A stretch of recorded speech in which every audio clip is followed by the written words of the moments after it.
Okay, another weekend special on the Korelin Economics Report. This is originating from the San Francisco Gold Show being held in downtown San Francisco at the Marriott Hotel.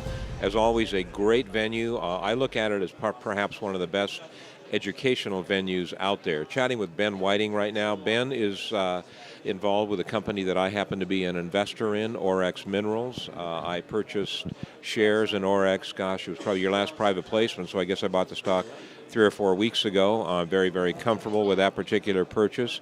We had a nice social event a couple of nights ago down here, which was hosted by Orex. And again, I learned more about the company, if that's possible. I've been following this company for probably the last 2 years or so. Very, very interesting situation.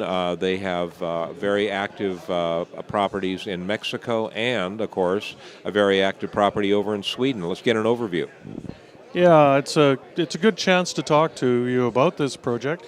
The company, right now, as we speak, we're here in San Francisco, but our project team in Durango, Mexico, is drilling. There are 2 drill rigs turning as we speak. So that, to me, is the real truth of any project, is the diamond drill rig will give you the information that you need. You may have seen the news release last week. Our joint venture on the Coneto project, a gold-silver project in Durango, is a joint venture with Fresnillo, and Fresnillo released a 10-meter intercept of 300 grams silver per ton. So if you prefer the older units, you're looking at about a 32-foot intercept running at about 10 ounces of silver per ton. That's a very healthy intercept on the Coneto project.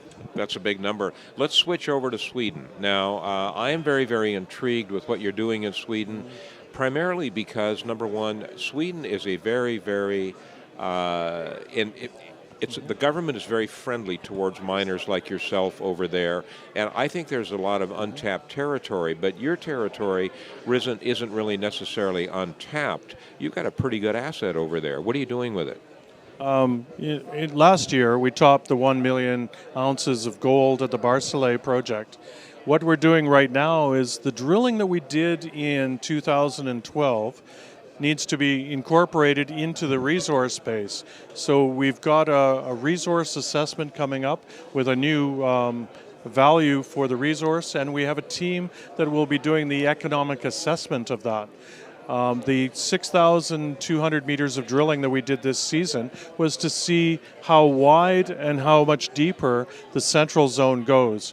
Every drill hole that we hit on that property had visible gold in it. And the rough draft of the resource assessment is on my desk, so expect that news to be coming out in the next couple of weeks. So. Now, it's my understanding you guys are actively drilling both in Mexico and in Sweden.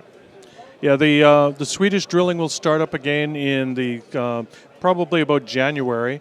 The consultants right now are doing the economic evaluation of the drilling that we've done there. We've got over 50,000 meters of diamond drilling on Barsele already, and that's what they're working on, is developing the block model to work out the new configuration of an open pit.